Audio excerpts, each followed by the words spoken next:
Assalamu alaikum wa rahmatullah. Peace be upon you all.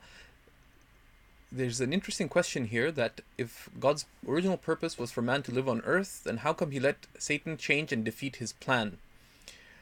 One of my friends would like to convert to Islam and he wants to discuss this question. Well, there's a few things. The first is that we need to appreciate about God that our belief about God, right, is that God is eternal. And the eternity of God is not a succession of moments without end. But when we affirm that God is eternal, we mean that God exists beyond time. Time, like space, is a creation of God. And He is not affected by time in any way. He is the Lord of time. So with respect to God, there is no before and after. The before and after relates to His creation. It does not relate to Him. And God destined all things, right, in eternity, beyond time. So the first moment of creation, and then the creation of Adam, and Adam and Eve's descent from heaven onto earth, and then history as it unfolds, and then the final hour, and then resurrection, and heaven and hell, all of this seems to follow an order for us, right, of those who are bound by time, limited by space. But the Lord of the heavens and the earth, the Lord of time and space, is not affected by this. So God destined things to be as they are into eternity for us, without being conditioned by any of it. He's not waiting for things to happen, and He does not respond to things as they occur.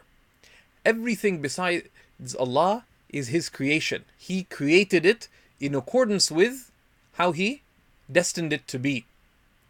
Satan too is from God's creation. Satan too is from God's creation. He's not the enemy of God in any sense of him fighting God and God not being in control of Satan. Right? God is the creator of absolutely everything. Right? He is the necessary existent. Everything besides God only came to existence because He created it. So Satan isn't somehow undoing God's plan. He is from God's plan, and there's a wisdom in the creation of the devil, which is that one of the very purposes of life, as Allah subhanahu wa ta'ala tells us in the Quran, لِيَبْلُوَكُمْ أَيُّكُمْ أَحْسَنُ عَمَلًا, in order for God to try you as to which of you is the best in action, which of you is the best in works. Right? So there's a wisdom in the creation of Satan. Right? It also is a deep lesson for us in being humble and always being needy of God, regardless of how much good we think we may be doing.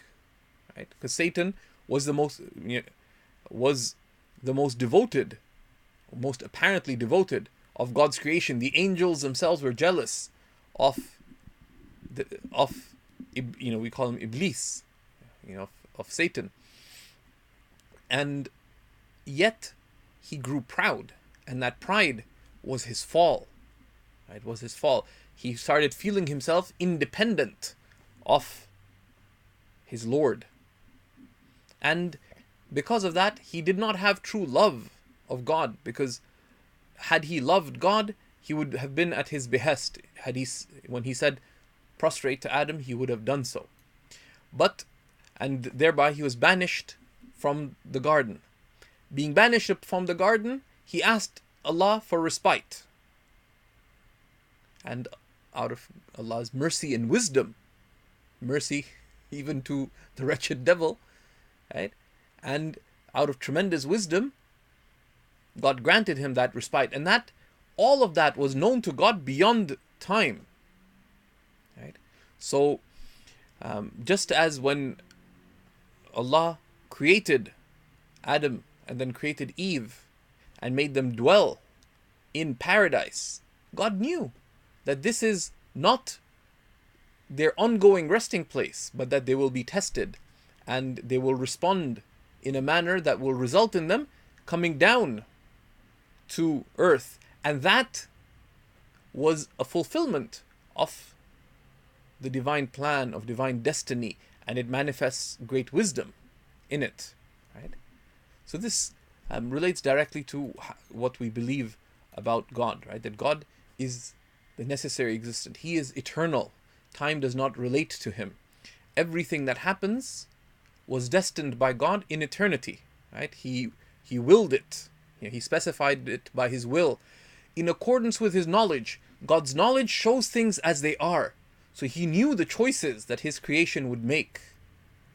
And that's what he willed for them. How that works is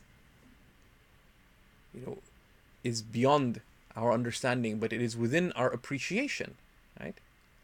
That though God destined everything, right? So God has created you and all that you do, as Allah tells us in the Quran. Yet he only decreed in eternity with his will, in accordance with his knowledge. And knowledge shows things as they are. So he knew the choices we would make within the context of time, within the context of space.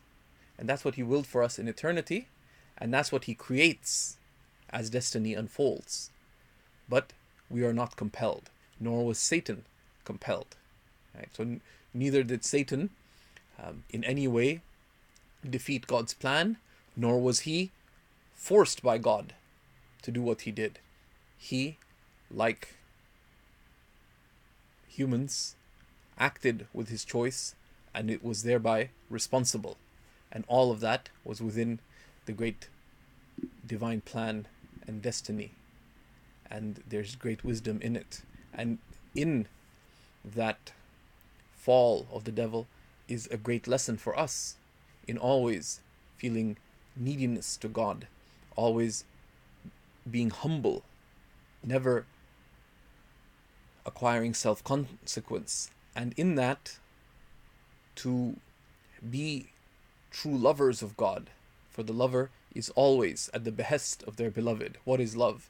Love is constant inclining towards one's beloved, with need, in correspondence with the wishes of one's beloved, to recognize one's shortcoming in fulfilling what is due to them. Right? It is constant inclining with a heart overcome with one's love of the beloved. May God make us true lovers of those who turn to God in consciousness, in recognition, and who submit to God as he has commanded in the most beautiful of ways. And we send peace and blessings upon the Prophet Muhammad and the prophets of God and their families, companions, and all those following the straight path to God. Walhamdulillahi Rabbil Alameen.